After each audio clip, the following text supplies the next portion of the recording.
Boa noite a todos. Vamos dar início à nossa aula de desenho mecânico. Hoje, dia 11 de maio, segunda-feira, turma do horário AB-noite. Vamos falar sobre elementos de máquina, dando continuidade aos componentes que a gente vem discutindo ao longo das nossas aulas teóricas. A aula passada a gente falou sobre eixos, né?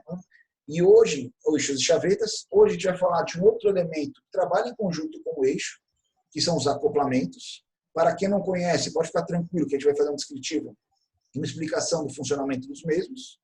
E vamos falar também das molas.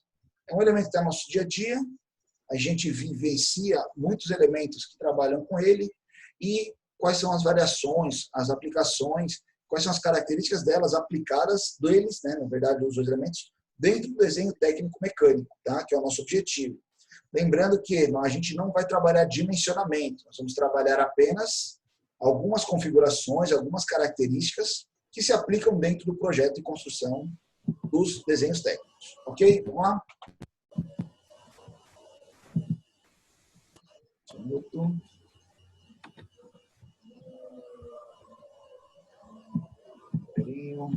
Só corrigindo aqui. Então, primeiramente, a gente vai falar de acoplamentos. Acoplamentos são elementos que trabalham em conjunto com o eixo. Tá? Esse trabalho em conjunto com o eixo, qual é a finalidade efetiva do acoplamento? É um elemento de máquina que transmite movimentos de rotação, segundo o seu princípio de forma, seja por atrito, seja por conformação ou pelo acoplamento, né? Emprega a transmissão de movimento e rotações entre eixos ou entre árvores, entre eixos árvores de potência, tá? Ou seja, ele tem princípios de funcionamento em função da sua forma construtiva, mas o seu real objetivo é transmitir movimento, como, por exemplo, é a união de eixos. Coloquei um exemplozinho aqui de um desenho muito simples, que talvez esteja no nosso dia a dia, muitos já devem ter escutado a expressão, ligue a bomba d'água, né? Um exemplo aqui, ó, nós temos um motor elétrico, um motor. Esse motor tem a saída de um eixo. Eu preciso ligar o eixo do motor ao eixo da bomba. Para fazer a união desses eixos, eu uso um acoplamento. E prega-se, né, o acoplamento quando se deseja transmitir movimento de rotação, força, né, entre eixos de um elemento que estão axialmente ou coaxialmente ligados, estão alinhados entre si, tá? Então, o acoplamento nada mais é do que um elemento de união, de ligação, transmissão de potência através de eixos. Ele faz a união de eixos, tá? E é sobre ele que a gente vai falar, teoricamente, uma parte dessa aula. Primeiramente, de forma geral, as funções dos acoplamentos. Mais básico e direto, unir eixos. Ele faz a união, a ligação de dois eixos, tá? Eu tenho um motor elétrico, eu tenho um motor aqui, tem aqui o eixo da minha máquina, como eu vou acoplar os dois? Como eu vou ligar os dois? Essa acoplagem é efetivamente o acoplamento. Absorver choques, reduzir vibrações. Dependendo da característica do acoplamento, do seu material de composição e da sua forma construtiva, ele tem algumas características que vão além da união de eixos. Como, por exemplo, absorver choques ou solavancos e vibrações. Pessoal, ele trabalha como amortecimento, ele não faz com que essa energia vibratória se propague ao longo dos elementos, tá? Compensar o desalinhamento entre eixos.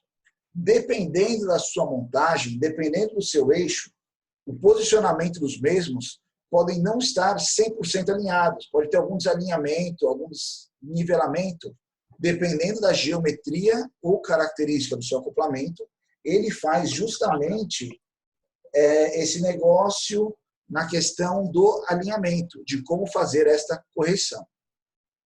Não forçar os rolamentos dos motores ou mancais. Muito interessante isso aqui. É uma das grandes vantagens. Pessoal, o eixo é um elemento móvel. Ele está ali rotacionando, geralmente transmissão de potência ou transmissão de movimento. E ele está apoiado no mancal, o mancal, por sua vez, está ligado à estrutura da máquina. Quem faz o meio de campo, o elo de ligação do estático para o móvel, é o mancal. Se eu colocar um carregamento no meu eixo, não convencional, coloco uma carga na ponta dele que ele tende a flambar. Quem que vai absorver essa energia mancal. Se eu coloco se eu dou uma pancada, um solavanco lá, conforme o motor está trabalhando, quem vai sofrer isso? Mancal. Quando você coloca um acoplamento e inibe algumas dessas características, como vibração, desalinhamento, choque, solavancos, você está preservando também o seu mancal. Ou seja, existem algumas vantagens e desvantagens no uso do acoplamento, a gente vai falar mais para frente, mas a grande jogada dele é essa, é absorver características dos eixos, mancais e rolamentos. Tá? Permitir a manutenção do eixo motriz ou do eixo movido individualmente. Com certeza, você consegue, com acoplamento, permitir o fácil desacoplamento dos mesmos. Absorver dilatação de eixos e de sistemas. É uma característica também, muita gente não pensa nisso. Se você tem aqui o eixo do seu motor ligado, você coloca um eixo da sua máquina muito próximo, e com o tempo esse eixo ele sofre alguma influência de calor ou do material, do ambiente, esse eixo ele tende a dilatar. Se ele dilata em contra os dois eixos, eles vão perder o alinhamento, né? Vai ocorrer o quê? Uma flambagem dele, ele vai tendenciar. Isso é um problema. Então, você pode ter um acoplamento que faz a compensação, não da flambagem, mas da dilatação. Ok? Esse vídeo, ele mostra uma indústria siderúrgica similar ao que a gente tem aqui no nosso do Porto do Pecém, tá? Qual que é o intuito? Não é entender a siderurgia, é ver que cada componente da siderurgia, cada setor, cada área é dotada de motores, e esses motores são ligados para a transmissão de movimento e eles usam acoplamentos para desenvolver esse trabalho. Ou seja, são montados com esses elementos. Por exemplo, aqui, ó, temos um exemplo de uma esteira transportadora que leva lá o minério para dentro de altos fornos. E aqui, ó, nós temos o quê? Uma montagem onde a gente emprega um motor elétrico, um acoplamento, tá, para ligar o motor à caixa variadora de velocidade ou caixa de redução, outro acoplamento para ligar a caixa de redução ao tambor aqui, ó, que movimenta a correia. Ou seja, a união desses eixos é feita por meio de acoplamentos. Cada um deles tem uma característica de aplicação. Aqui é um conversor de torque, aqui é um acoplamento de gaiola de arame, que a gente vai ver mais para frente. E aí ele tem essa proteção laranja em cima só por proteção, é uma característica de peças móveis. Mas a união dos eixos é feita através do acoplamento, ou seja, ele está presente na indústria. Ele é presente em todos, quase, setores industriais. Então aqui é uma área, por exemplo, transporte do material bruto, né, do minério, por exemplo. Você tem outros setores, por exemplo, aqui, ó, esse minério chega lá em cima, ele passa por um elemento que vai tirar a poeira dele ou vai transportar ele, por exemplo, o transportador helicoidal, né? Temos aqui novamente, ó, um motor elétrico. Esse motor elétrico ele precisa acionar aqui a rosca de movimentação ou a caixa variadora de velocidade. Ó. Quem faz a união deles? Este acoplamento. Ou seja, o acoplamento é responsável por várias características. Aqui essa caixa de redução ela pode sofrer variações de choque, vibrações, e isso não vai ser propagado para o motor. Eu vou preservar lá o mancal, o rolamento do meu motor, a vida útil do meu motor, o regime de funcionamento do meu motor, em função do tipo de acoplamento que eu uso. Tá? Ou seja, ele traz uma certa vantagem para a aplicação. Tirou a proteção só para observar ele, está aqui ele, ó, fazendo a união dos dois eixos. Tá? Vamos para outro setor lá, o alto forno, por exemplo. Não ele, mas dentro dele existem bombas que insuflam gás, que fazem entrada de material, faz a sucção também do ar. Aqui é um ventilador que joga ar pressurizado lá para dentro. Então nós temos aqui, ó, um motor elétrico, um acoplamento e um mancal. Também um acoplamento fazendo a união desses eixos, transmitindo o movimento lá do ventilador, do motor para o ventilador. Aqui temos um conjunto de bombas, né? Ó, bomba centrífuga. Aí você tem aqui os motores também. E a união por outro tipo já de acoplamento, mas faz a união usando esse elemento de máquina. Ou seja, você vai ver a fábrica toda, esse vídeo é um pouco mais longo, você vê a fábrica toda, você vai ver que todos os setores trazem uma característica, todo motor traz uma característica de união. Eu preciso unir esse motor ao meu eixo. Por exemplo, aqui ó, as torres de refrigeração, né? Olha que interessante. Eu tenho aqui a hélice, a caixa variadora de velocidade ou caixa de redução. E aí aqui ó, eu tenho um acoplamento modelo Cardan, alongado. Por que isso? Ele faz a união do motor ao eixo da caixa de redução. Mas por que esse alongamento? Porque se eu colocasse o motor aqui, ele ia atrapalhar na passagem de fluxo do ar, né? Que ele faz ali a retirada do ar, ou insufla, ou sufla, né, o ar, põe ou tira o ar. Ou seja, eu afasto esse meu motor para liberar a passagem. Além de eu fazer a união, eu consigo afastar ele através do elemento acoplamento. E assim sucessivamente, tá? Então esse vídeo aí vai mostrar diversos outros elementos. Dentro da normativa, como que a gente classifica e caracteriza os mancais? Desculpa, acoplamentos. Primeiramente, eles são classificados, os acoplamentos são classificados em duas linhas: permanentes e móveis. Como assim permanentes e móveis? Permanentes são estáticos. Eles não sofrem ação de mudança. Os móveis, eles podem sofrer ação de mudança de forma comandável ou não comandável. Os móveis, eles são acionados, eles precisam de estímulos para funcionamento. Os permanentes não, eles estão diretamente ligados o tempo todo. Dentro dos permanentes, existem os rígidos e os flexíveis.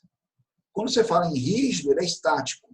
Ele não permite desalinhamento, a gente vai ver isso. Já nos flexíveis, ele tem graus de liberdade, permite pequenos desalinhamentos, tem características mais interessantes, ok? Então, nós vamos discutir cada um deles aqui na nossa aula. Primeiramente, acoplamentos permanentes, né? São aqueles que atuam continuamente para conectar eixos que, durante seu funcionamento de máquina ou equipamento, não exigem necessidade de haver desconexão. Eu não preciso desacoplar, eles são acoplados o tempo todo, e que só ocorrerá no caso de manutenção. Eu só desmonto se for uma manutenção. Dentro dos permanentes, eles podem ser fixos ou rígidos, dependendo da nomenclatura de literatura, ou flexíveis, rígidos ou flexíveis. Primeiramente, acoplamentos permanentes rígidos.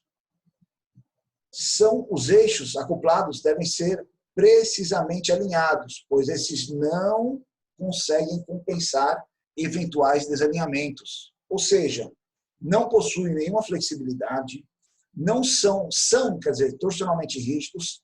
Você girou de um lado, ele gira do outro, a resposta é a mesma. Não absorvem choques nem vibrações. O pessoal, quando a gente fala choque, não é choque elétrico. É questão de solavanco, né? Você está lá trabalhando e você tem um travamento, é um choque mecânico. Não admite desalinhamento nem radial, nem axial, nem angular. Então, ou seja, ele tem que estar perfeitamente alinhado. Aqui do lado, ele tem um modelo que está desalinhados, né? Ou seja, não é a característica de aplicação deste mancal. Primeiro deles, modelo de flange, tá? É um dos mais comuns, mais utilizados. Ele conecta, né, o eixo árvore, o eixo de potência, a qualquer outro eixo de transmissão. Se você observar aqui na imagem dele, uma imagem real, nada mais é do que uma flange acionada por 4 parafusos, ou seja, os parafusos que fazem o travamento entre uma e outra. Existe também uma região aqui, que na vista em corte, a gente pode observar que tem um entalhe que ajuda a fazer o travamento. Então, vamos analisar aqui essa imagem em corte. Nós temos os dois eixos, ou árvores, as duas flanges e os parafusos de união, elementos móveis de fixação, né? Eu faço a união do acoplamento. Pessoal, esse acoplamento, por ter 4 parafusos, ele é considerado para potências elevadas, mas baixa velocidade. Ele tem um porte, um diâmetro, uma característica construtiva que não permite ele ter altas velocidades. Tá? Existem outros para isso. Então, esse é o tipo de flange. Luva de compressão é muito interessante. É um corpo único, rígido. Essas linhas escuras são cortes que ele tem para permitir a flexibilidade do material. Então, aqui, numa extremidade, você insere um eixo até o centro, depois você insere o outro, e você aperta esses parafusos a fim de fazer uma mordedura, um aperto, uma luva de compressão. Ele morde aqui o eixo e transmite potência em função do seu corpo. Tá? Então, é uma forma de união de eixos por luva de compressão ou luva de aperto. Discos ou pratos, ele é similar ao da flange, né? Só que tem uma grande característica distinta. A flange aqui ela é bem menor e a energia é distribuída em diversos parafusos equidistantes ao redor da flange. Ou seja, o que muda nisso aqui para o primeiro? Por ele ter uma característica mais estreita e mais parafusos, a flange dele é menor. Os parafusos são distribuídos a energia em mais números, então ele tem também uma dimensão menor. Consequentemente, ele tem um menor volume, ele consegue atingir velocidades mais elevadas. Então, ele é tanto para altas potências quanto para velocidades elevadas. Ok?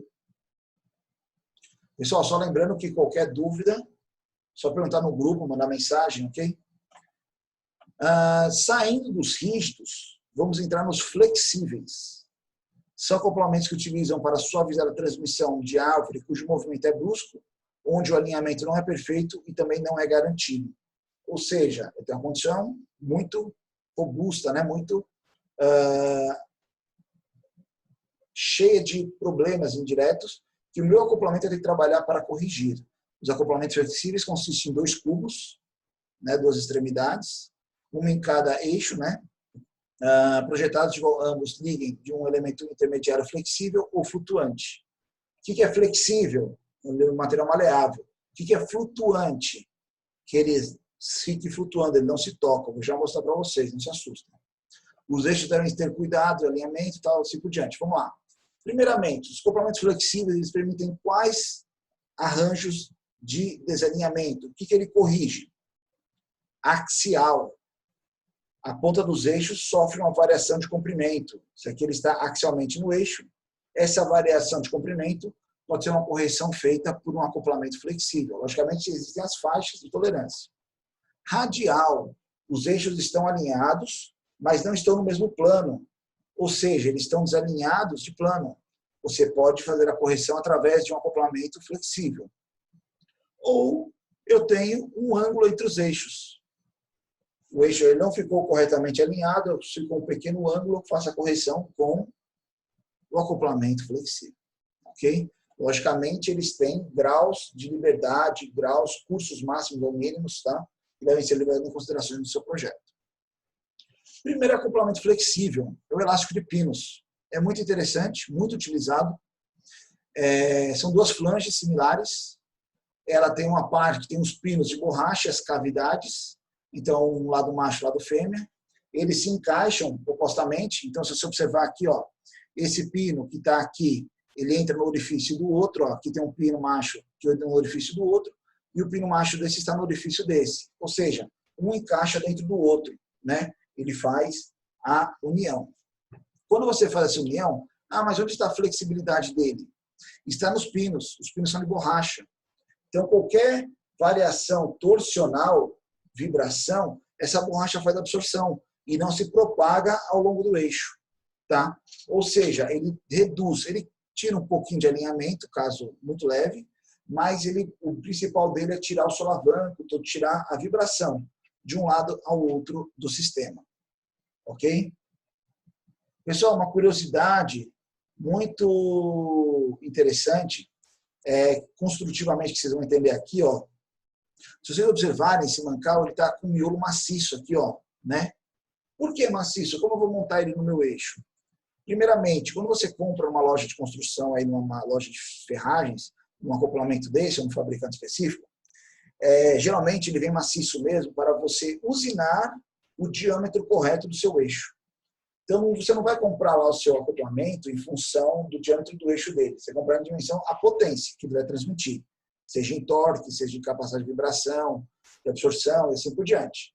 Mas o miolo dele sempre vai ter maciço. Você vai ter que usinar ele para a fim de conformar ele de forma que encaixe o seu eixo. Porque o fabricante não sabe se é com folga, se é com interferência, qual o tamanho do seu eixo, qual não é. Então, ele vem maciço para você adaptá-lo ao projeto. Acoplamento flexível, elástico de garras, muito utilizado também. Se você observar ele aqui, ó, ele é cilíndrico, com pequenas garras. Os dois são similares, são iguais, os dois lados. Não tem lado esquerdo ou direito. Só que se você encaixar eles, vai ter um vão muito grande entre essas garras. E para compensar isso, é colocar esse elemento flexível entre elas. Então, por exemplo, ó, essa garra penetra aqui, essa garra já entra nesse orifício, essa outra nesse outro. E entre eles vai ficar uma borracha, um elemento flexível, que vai ajudar nesses pequenos desalinhamentos e principalmente absorver a vibração, não propagar a vibração ao longo do sistema. Tá? O miolo dele também vem maciço. Ó. Flexível, acoplamentos permanentes, flexíveis, perflex ou de pneu. É um dos mais utilizados, também um dos mais caros. É um dos que abrange o maior número de flexibilidades. Então, se você observar ele aqui, ó, você tem um elemento flexível entre os elementos, que é uma borracha, as duas flanges que vão ficar presas ao eixo. O que acontece aqui? Ele é excelente para a absorção daquelas características, né, desalinhamento radial, axial e angular, porque o elemento flexível faz essa compensação instantaneamente. E aí você não tem tanto esforço dos seus materiais, dos seus elementos ou componentes de máquina. Flexível, elástico da fita de aço, aquele muito visto lá na siderurgia. É um utilizado muito no campo. Como que ele funciona? São dois cubos, existe uma parte ranhurada deles, e existe esse elemento amarelo, que aqui, na verdade, é uma fita de aço, que você monta ao longo dele, como está mostrado aqui, ó, e a flexibilidade dessa fita, em função do posicionamento, permite que ele tenha pequenos alinhamentos, ó, axial, paralelo e angular. Ou seja, isso aí ele vai fazer pequena compensação e transmitir grande potência, por isso é muito utilizado na indústria. Porque tem um videozinho aqui, ó, mostrando como eles são instalados, tá? Ou montados. Logicamente, aqui é meramente uma explicação, ok? Então, você tem aí o bancal, tá? O cara já vai ter ele desmontado na mesa. Então, tem aqui, ó, os dois acoplamentos, os dois cubos, anéis de vedação, a gaiola de arame, gachetas de vedação e a carcaça que protege ele, tá? Então, mostrando aí esses componentes. Para fazer a montagem, logicamente, é meramente ilustrativo isso aqui, tá? Ele vai fazer o posicionamento aí das engrenagens. Na engrenagem a gente consegue ver um rasgo de chaveta ali, mas ele não usa chaveta aí. Primeiramente, ele vai colocar os anéis de retenção, porque eles entram por último, então você não tem como montar depois. Vai posicionar os dois cubos. Está sendo fixo por um parafuso de pressão, parafuso sem cabeça. Fez o outro também. Logicamente, ele precisa fazer algumas medidas para validar o alinhamento. Então, ele vai aproximar os eixos, ó. Aí ele tem os gabaritos, ó, de distanciamento, ó. E aqui nessa tabela a gente consegue ver as tolerâncias para esse dimensionamento, ou seja, qual é o grau máximo de desalinhamento permissível, quantas medições eu tenho que fazer ao longo da revolução dele para fazer essa correção, e assim por diante. Então você tem aí, ó, o máximo de angular, você tem essa reguinha para ver alinhamento, né, ó, também são pontos distintos. Ele vai fazendo toda essa trâmite, né, toda essa jogada para a montagem do acoplamento. Está fazendo só alinhamento ainda. Feito o alinhamento, ele vai pegar e vai lubrificar aonde vai ficar a gaiola e vai colocar a fita de aço, tá?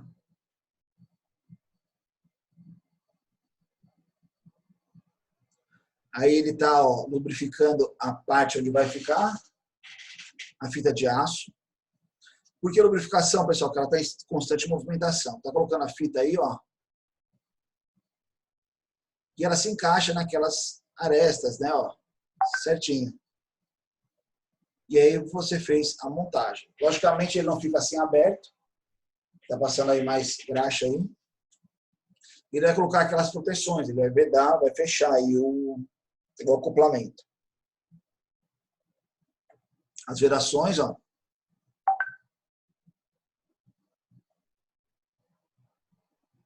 E aí ele está colocando só a proteção. Gachetas, né, de vedação. Colocou a proteção junto aí. Vai fazer o parafusamento, né, vai fazer a fixação dos elementos.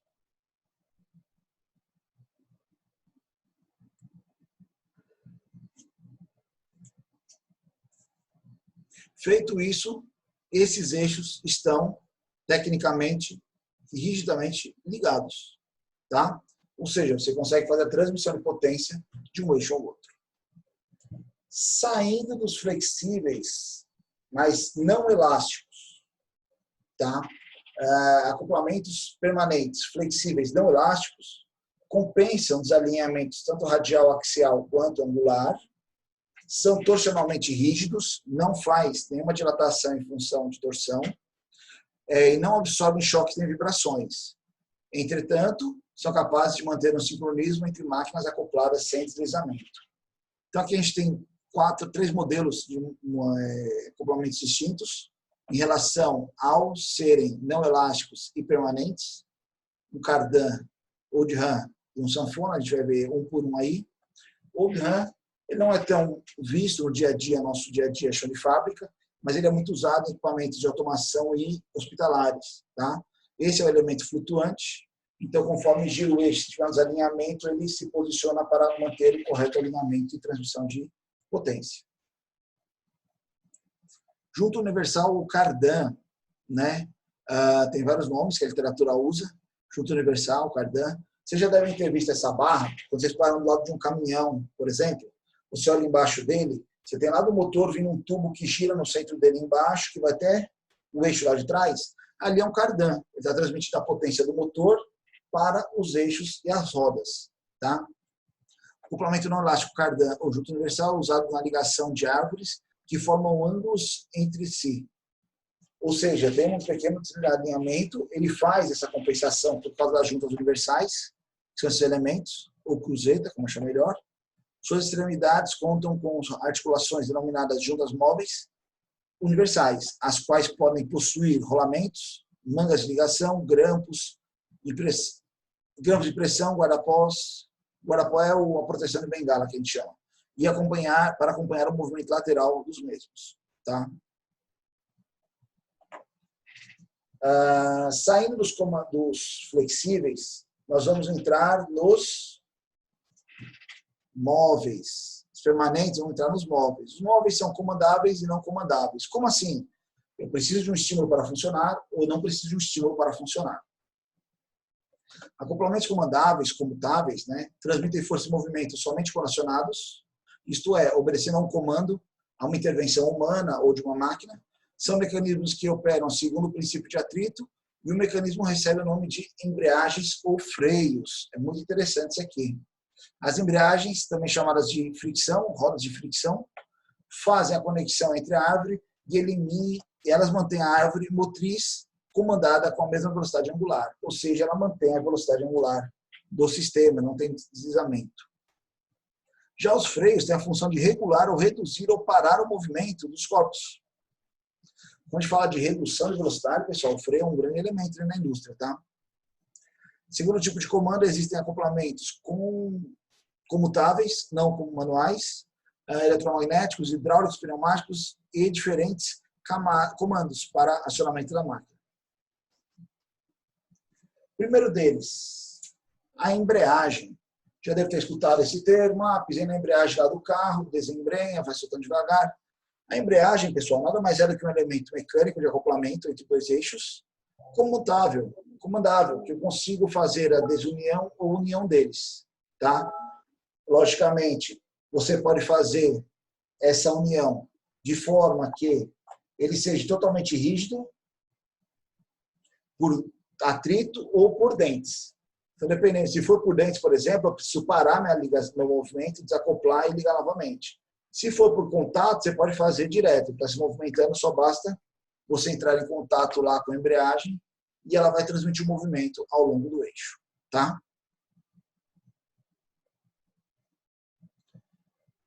Embreagem de disco. A embreagem de disco é a mesma característica, só que ela é formada, vamos lá, consiste em anéis planos apertados contra um disco feito um material de alto coeficiente de atrito para evitar o escorregamento quando a potência é transmitida. Normalmente a força é maior por meio de uma das mais molas, né? E a embreagem é desengatada por uma alavanca. Então vamos só entender aqui o funcionamento. São dois discos. Esse elemento aqui de dentro é esse aqui, ó, que é o elemento abrasivo. E eu tenho duas flanges. Conforme eu piso lá na embreagem, ele faz o afastamento da embreagem com o outro disco, motor e caixa de marcha, por exemplo. Aí um vai girar livre, o outro vai sofrer a ação que ele quer, depois ele vai lá, encosta e engata novamente, ou seja, acopla novamente. Existem embreagens de disco, tanto industrial quanto automotivo. Essa daqui, ó, é indústria automotiva, tá? Ela é bem reduzida. Já na área industrial, você tem de maiores portes, dependendo da fábrica. Embreagem cônica. É muito interessante. É o mesmo princípio das embreagens de disco, só que a superfície dela é inclinada. Ou seja, ela permite uma maior capacidade de transmissão de potência. Você vê isso em alguns caminhões, veículos de alto desempenho ou de competição e maquinários. Tá? Então, essa conicidade ela ajuda aqui ó, a engrenar, a fazer o atrito entre um elemento e o outro, o móvel e o movido. Ok? Motor e movido. Embreagem centrífuga. Vocês devem conhecer ela também. Já devem ter andado naquelas motozinhas sem embreagem, Honda Bis, Pop, né? Que você acelera, aí ela começa a andar. Eu troco de marcha, eu só piso no pedal, desacelero e piso no pedal. A embreagem centrífuga, ela trabalha em função da rotação. Então você vai ver aqui, ó, que existem duas sapatas, são as regiões de atrito, duas massas, dois elementos centrífugos. Conforme você aumenta a velocidade, a tendência dele é se afastar, ele abre a zona, né, de trabalho dele, onde ele vai gerar o atrito, e com isso ele faz o travamento e transmite a potência. Então, por isso, quando a gente acelera aquelas motos sem embreagem, depois de um tempo que aumentou o giro, ela começa a andar. Ou seja, é uma engrenagem centrífuga. Beleza?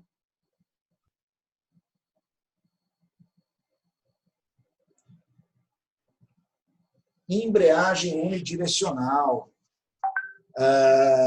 A gente chama de diodo mecânico. Vocês devem lembrar lá na física, ou lá no segundo grau, quando você calculava aqueles circuitos, né, RLC, você tinha lá um diodo, né? O diodo ele permite a passagem da corrente apenas em um sentido. É a mesma coisa da engrenagem unidirecional. Ou seja, ela é igual à catraca da bicicleta. Se você pedala para um lado, ela transmite movimento, se você pedala ao contrário, ela gira livremente. Como que funciona tecnicamente? Eu vou mostrar um exemplo aqui, ó, que é justamente uma engrenagem, né, universal, mecânica da indústria. Então, como funciona? Quando ela gira nesse sentido, ela está afastando, ela está levando a bola para esse cantinho aqui, ó, da esfera, que tem mais material, mais espaço, ou seja, ele fica livre. Quando ele vem e gira ao contrário, esses rolos que estão representados aqui na imagem de lado, ó, só um minuto. Se você gira ele ao contrário, por exemplo, nesse sentido agora, né, ó, o que ele vai fazer?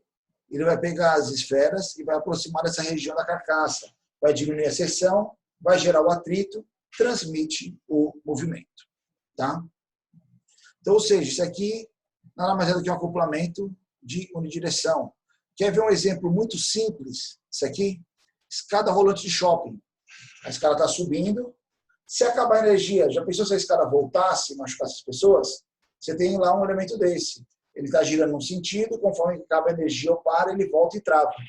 Mecanicamente, ele faz o travamento para não evitar um acidente.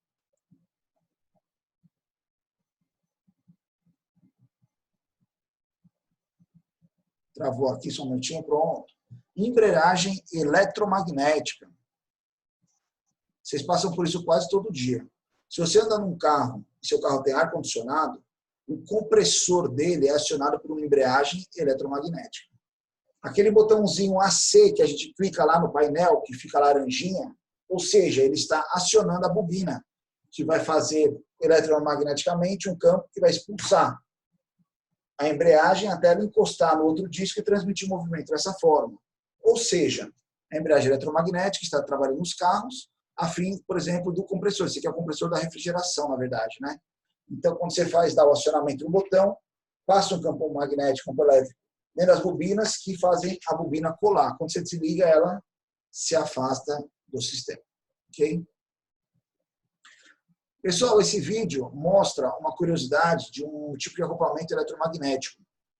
Se você observar aqui, nós temos um ventilador, motor elétrico e o acoplamento é esse elemento no centro, que faz a união dos dois eixos. Então, ele fez aí a montagem, o encaixe, e se você observar entre eles, talvez não vai dar para ver agora, não existe contato físico ou mecânico entre eles. Essa ligação é feita através de ímãs permanentes. Então, eu tenho ímãs de um lado e ímãs de outro que ficam se atraindo. Conforme você gira um, o outro gira. Ó, ele vai ligar aí o motorzinho e você vai colocar um papel entre os dois, justamente para você poder observar, ó, que não tem ligação mecânica entre eles. Ó. Mas quando você liga o motor, os ímãs, né, a ligação eletromagnética ali faz com que eles girem juntos. Ok? Deixa só ele ligar aí para a gente ver. Qual que é o interessante aí? Você não tem nenhuma ligação mecânica entre eles. Vibração não passa, calor não passa, que já é um outro modelo variador de velocidade, não é o nosso caso agora.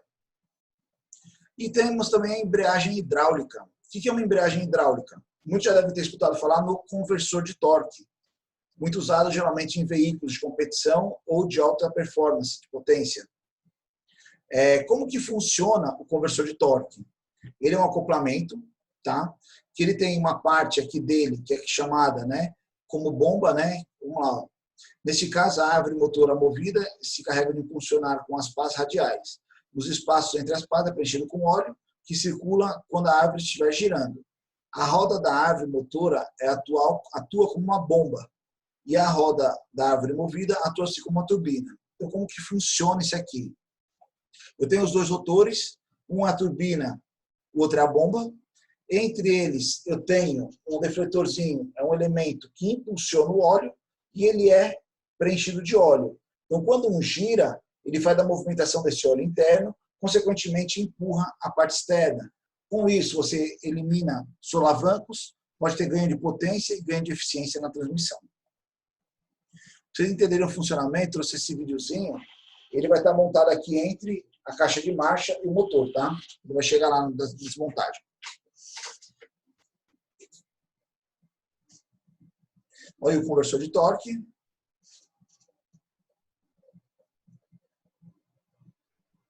Então, construtivamente, como que ele funciona? Essa parte aí deve ser ligada ao eixo ou volante do motor.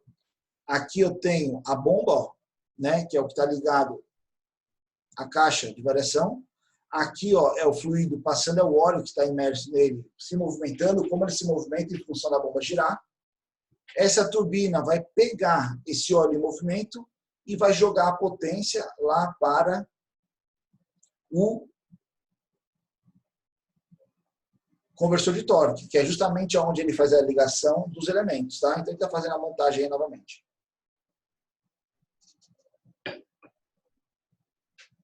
Tem um rolamento aí no centro, ó. Dentro do conversor de torque tem uma embreagem também, tá? Dependendo da potência, da pressão do óleo ali, ela dilata mais ou menos.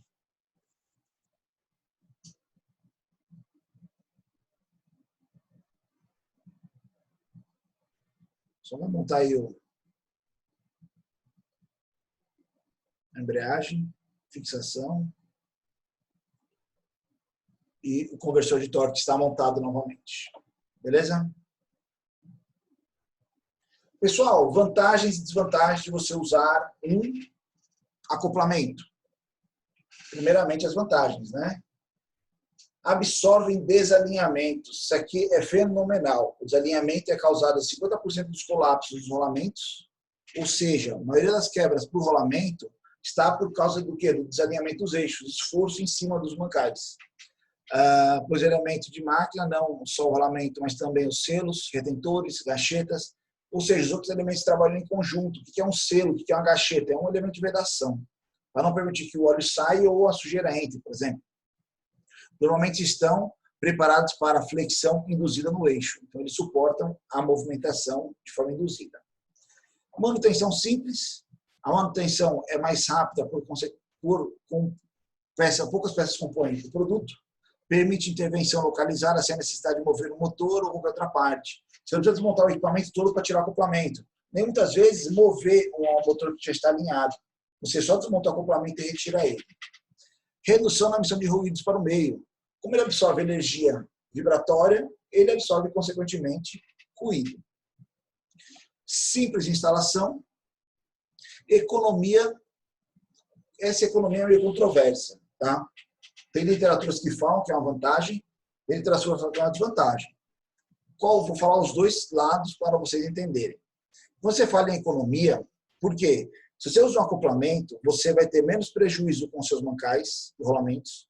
Sua máquina vai estar disponível mais tempo, ou seja, vai trabalhar mais horas do que se ela parasse para uma manutenção. E vai ter uma segurança aí no trabalho de vibração, não se propagar um problema pela máquina. Isso é uma vantagem. Desvantagem, já falar já para a gente, que é o quê? Custos de aquisição, entra no plano de manutenção, a gente vai falar já já. Sua grande maioria dispensa lubrificação, a gente viu aquele de gaiola, né, que precisa de lubrificação, mas a grande maioria não precisa, porque trabalha no princípio de atrito. Existem normas que regem os acoplamentos, não é de forma aleatória, e aqui é o amortecimento de vibração. Então, você tem um lado aqui, ó, mostrando que tem uma vibração, e ela gera ou ela é absorvida pelo acoplamento, tá? Pelos elementos flexíveis do acoplamento, então transmitindo ao longo do eixo para um outro motor, para uma outra ligação, uma vedação, assim por diante.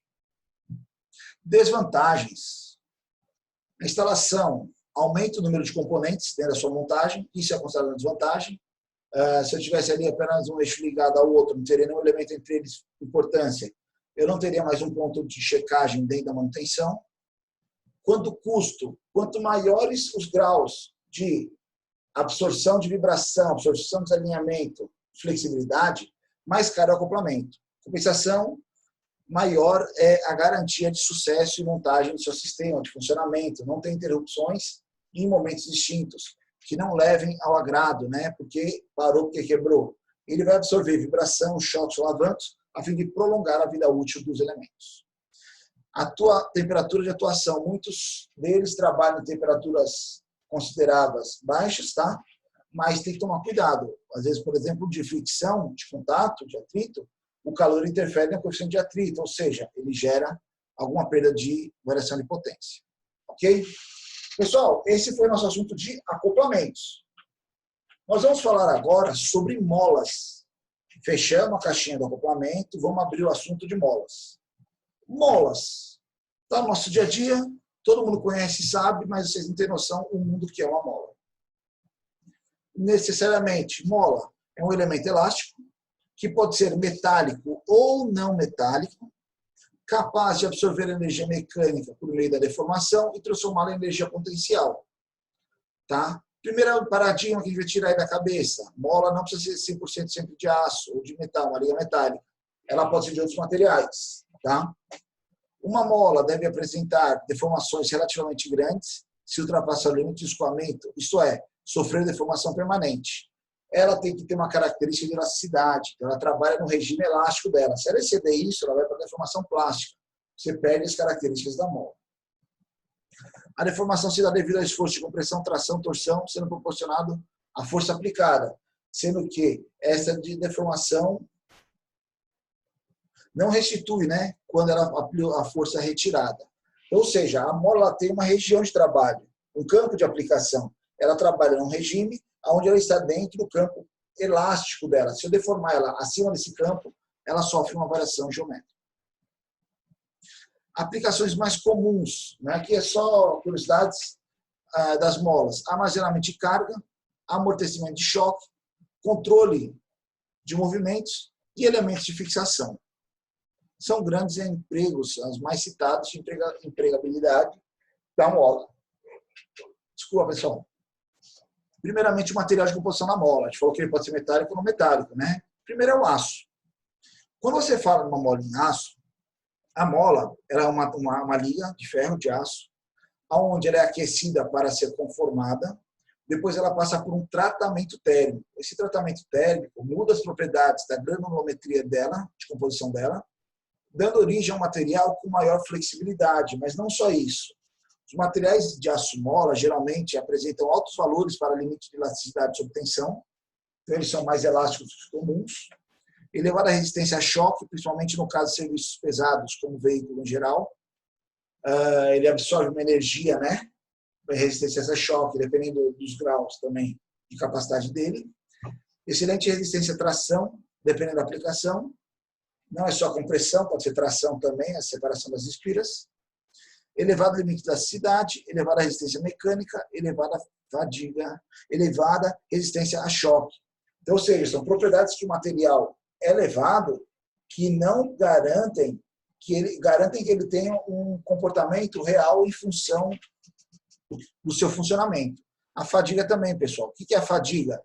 Aquele material flexível que você fica mexendo às vezes, aí ele muda de cor, esquenta e quebra. A mola não pode passar por isso, ela está em constante flexibilidade. Molas de borracha. Olha aí, na verdade, é um conjunto pneumático chamado de fólios ou coifas, tá? Que condicionam o ar em seu interior. Desta forma, o ar é o principal elemento de amortecimento, o ar é compressível, então ele comprime o ar. A bolsa de borracha permite para isolar o ambiente, senão ele perderia essa compressão, não faria o amortecimento. Tá? Então, ela vem de diversas formas construtivas, geometrias. Esse vídeo talvez não fique muito bacana aí na apresentação, porque fica meio pulsado, mas aqui são as molas. Então, você está vendo ela aplicada num veículo de carga, de elevada capacidade de carga. Por que isso? Caracteriza a boa vantagem dela. Se você observar aqui depois no vídeo, que o piso é irregular, ele está tirando toda a vibração do asfalto brasileiro e deixando a carga estática. Então, esse meio de campo é o amortecimento, né, feito pela mola pneumática. Tá? Tem também o PREU ou plástico prene, que são dois materiais que trabalham elementos elásticos sintéticos. Tá? Você vai olhar eles aqui, tem vários perfis de geometrias. Qual que é a função dele? Absorver energia e devolver ela ao ponto. Tá? Uma aplicação bem simples é uma ferramenta de estampo. Quando eu falo uma ferramenta de estampo, aí no caso é uma ferramenta de corte e dobra. Quando vem essa tira de aço, ele bate, faz o corte, o furo e dobra a peça. Quem segura a peça para que ela não escorregue em uma certa posição são os plásticos premium. Essas duas borrachas aqui atrás, ó, de cor roxa e avermelhado. Ou seja, ela faz uma pressão, apoia sobre o elemento, quando ele desce, ela faz uma compressão ali para que ele não escorregue, não saia do lugar, e ele realiza o corte. Tá? Pessoal, sobre as molas, não vá por características. Cuidado, existem diversos elementos que são caracterizados como mola. Então, cuidado, muitas vezes você pensa que é uma aba, uma pecinha, mas ela é uma mola. Dentro da normativa, como que eles classificam as molas? Pela sua forma geométrica. Ela pode ser em barras ou lâminas, helicoidais, em espiras ou em anéis. Vou mostrar para vocês. Fiquem calmos. Lâminas, simples ou feixe de mola. Helicoidal, cilíndrica, cônica ou convexa. Espiras, anéis, pratos ou cônicos, né? Planos, desculpa, que é a Belleville, que é a mola plana. Primeiramente, feixe de mola ou molas em lâmina, muito utilizada em veículo pesado também, caminhões. Ela pode ter diversas formas de geometrias construtivas, isso é em função de ter olhar ou não, ter o grampo central ou não. O grampo é um elemento que ajuda a fixação das molas. Tá? Logicamente, existem outros sistemas de fixação que permitem a utilização de diversas molas sobrepostas, a fim de fazer o elemento de amortecimento. Mola de compressão, ou seja, a mola helicoidal. É a mais comum. Quando todo mundo fala em mola, você vai pensar essa imagem de uma mola espiral, né? São molas mais comuns, né? Com espiras afastadas e utilizadas para grandes deflexões e retorno de motores de válvula, válvulas de motores, molas de matrizes e outros elementos, por exemplo. Outro paradigma que a gente tem que quebrar na cabeça, perfil da mola. Pessoal, nem sempre a mola ela vai ter o perfil cilíndrico.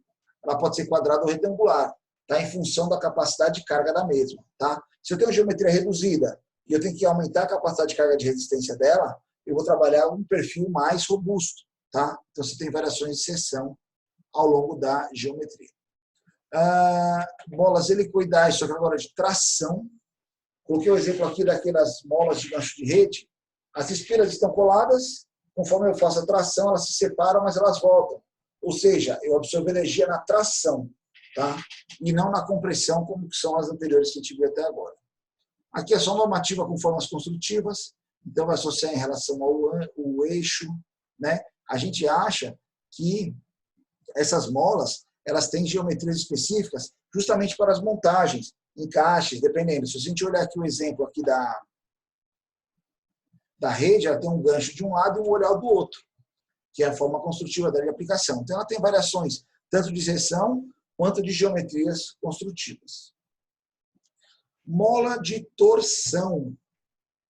Coloquei o exemplo do pregador, tem vários exemplos aí de mola de torção, ou seja, aquela que você gira o elemento, ele absorve energia, quando você solta, ele volta à posição. Tá? São molas helicoidais, pode ser por espiras, por várias geometrias.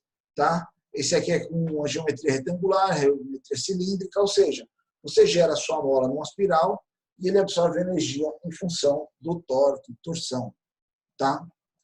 Molas espiras, muito interessante. Você já deve ter escutado falar aqueles relógios de corda, vou dar corda no relógio, ou carrinho de fricção. Você puxava ele, né, até absorver energia, soltava ele sair andando. Tudo aquilo ali tem uma mola de espiras internamente. A mola de espiras é que quando você desmontava aqueles brinquedos antigamente, aquela fita de aço que ninguém nunca mais montava, era justamente a espira, a mola em formato de espira. Então ela gira, absorve energia e ela vai soltando conforme ela se desenrola, né? Enrolando ela, você adiciona energia a ela. Está aqui uma empregada dentro de um relógio mecânico. Representação normativa dentro da norma. Molas, anéis ou pratos, tá? São molas empregadas para grandes forças e pequenos deslocamentos. São chamadas de molas fim de curso. Geralmente, ela, quando entra em atuação, já chegou, passou todos os outros limites de amortecimento. Ela já está ali no limite para o rompimento. Tá? Por exemplo, aqui você tem elas opostas e aqui no mesmo ângulo. Qual que funciona a flexibilidade dela? Ela é cônica. Você amassa ela, fecha ela, né? É a flexibilidade dela. Ou seja, muitas vezes você pode montar elas em série ou alternadas, dependendo do grau de amortecimento e o curso que você deseja. Tá? Aqui são as seções que a gente falou lá da circunferência helicoidal, da mola helicoidal. Eu posso ter um perfil cilíndrico, retangular ou quadrado, dependendo da aplicação da capacidade de carga. Muitas vezes você tem um espaço restrito e eu preciso de uma força um pouco acima do esperado. Eu vou partir para uma mola naquela dimensão com propriedades mais elevadas. Aqui são algumas variações das molas em relação à sua forma construtiva. Isso é muito interessante. Por exemplo, ó, as helicoidais, né, em espiras. Nós temos ela paralela, laterais paralelas, cônicas, bicônicas ou convexas. Vocês sabem me dizer o porquê essa variação de geometria? Qual seria a finalidade? Alguém se arrisca? Alguém quer comentar? Quando você faz essa variação de geometria, a mola paralela, o que limita o curso dela é um elo bater no outro. Quando um elo bate no outro, acabou o curso, ou seja, ela tem um curso de trabalho. Quando você trabalha ela cônica, barril ou com ampulheta, com barril é a bicônica, né?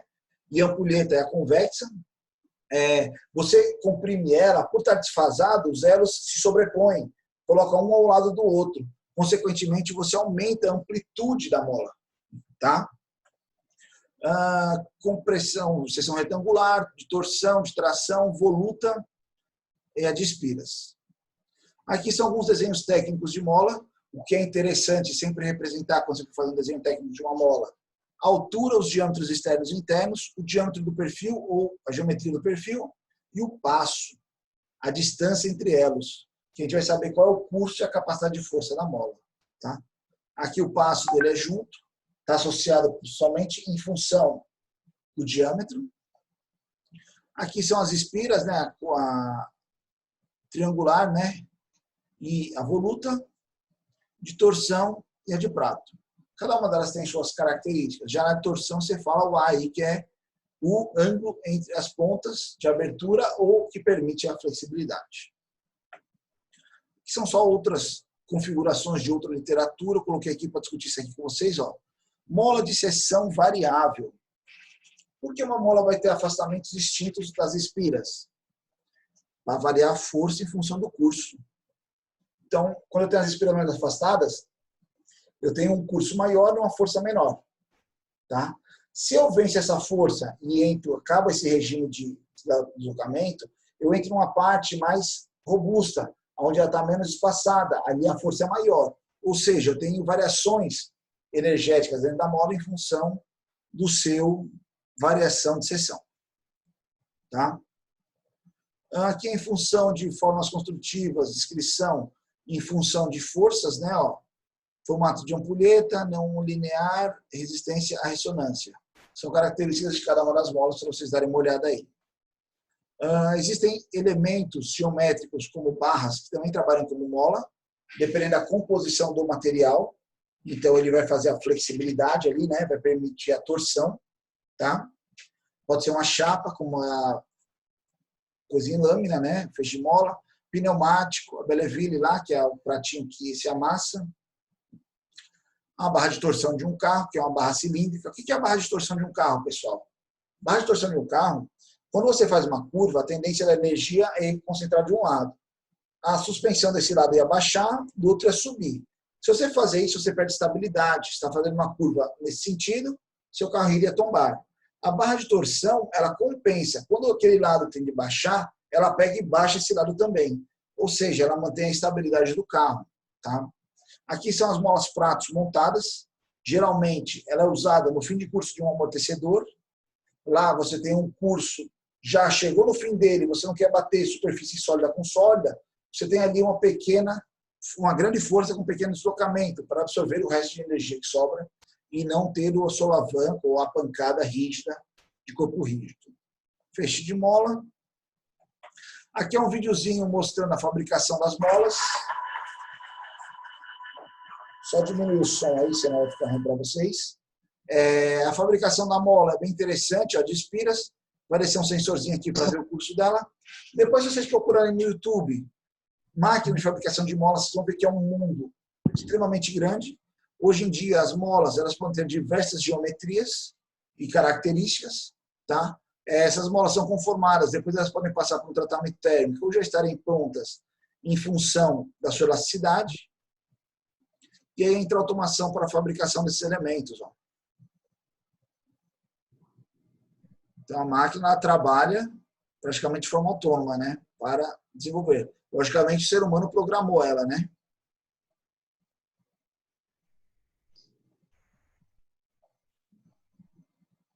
Aí vai cortar e caiu aí o grampinho montado. Cortou, vai começar outra. E para a gente finalizar nossa aula, eu trouxe uma curiosidade para vocês. Tá? Sei que muitos de vocês não eram nem nascidos, eu também não. Mas olha aí, vocês devem conhecer, já ter escutado falar no Passat, né? Passat antigo. Isso aqui são imagens do folder dele e da revista Quatro Rodas, Autosport Quatro Rodas, que quando fizeram o lançamento dele. Então, olha lá.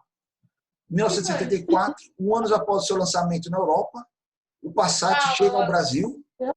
Era o primeiro veículo da marca com motor frontal, com refrigeração à água e suspensão com molas helicoidais.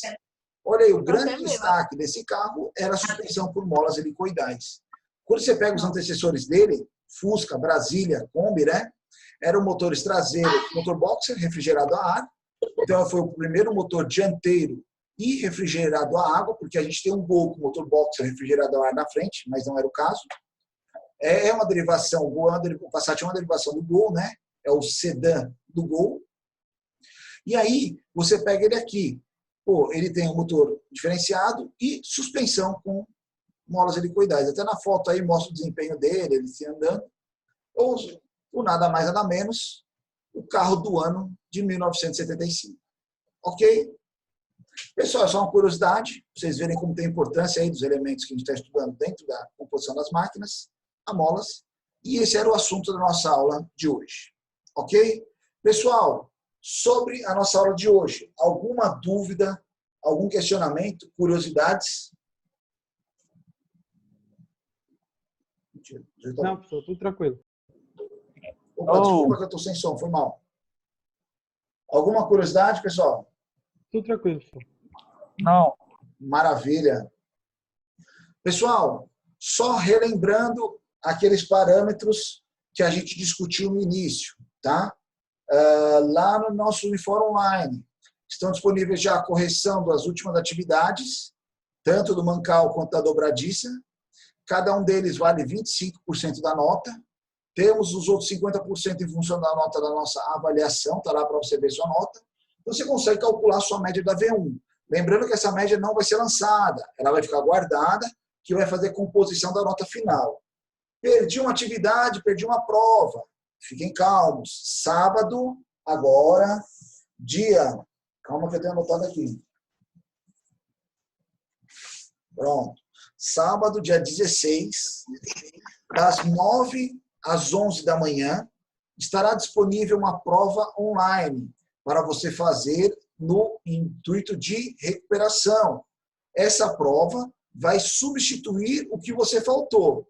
Se eu faltei na prova, ela substitui a prova. Se eu fiz a prova e faltei em um dos trabalhos, ela substitui um dos trabalhos. Se eu tirei uma nota X lá e eu substituí a prova, ela vale 50%. Se eu fiz a mesma prova e substituí um trabalho, essa nota vale 25%. Beleza? O Martoni perguntou no início aí, os alunos perguntaram já, se eu quiser fazer para tentar melhorar a nota, posso? Pode. Sempre é válido.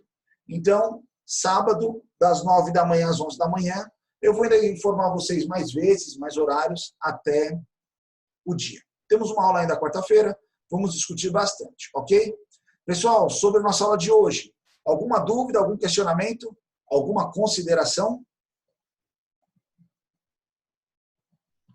Não, professor, foi tudo tranquilo. Maravilha. Tá tudo certo. Pessoal, opa, Edson, pode falar? Não, tudo ok. Perfeito. Maravilha. Pessoal, eu agradeço a atenção de todos. Quarta-feira estaremos de novo aí na nossa aula. Qualquer dúvida, estou à disposição. Tem nossos meios de comunicação, nossos canais, tanto o WhatsApp, o grupo, quanto as ferramentas do Uniforme Online. Agradeço a atenção de todos. Boa noite. Até quarta-feira. Ok? Forte abraço.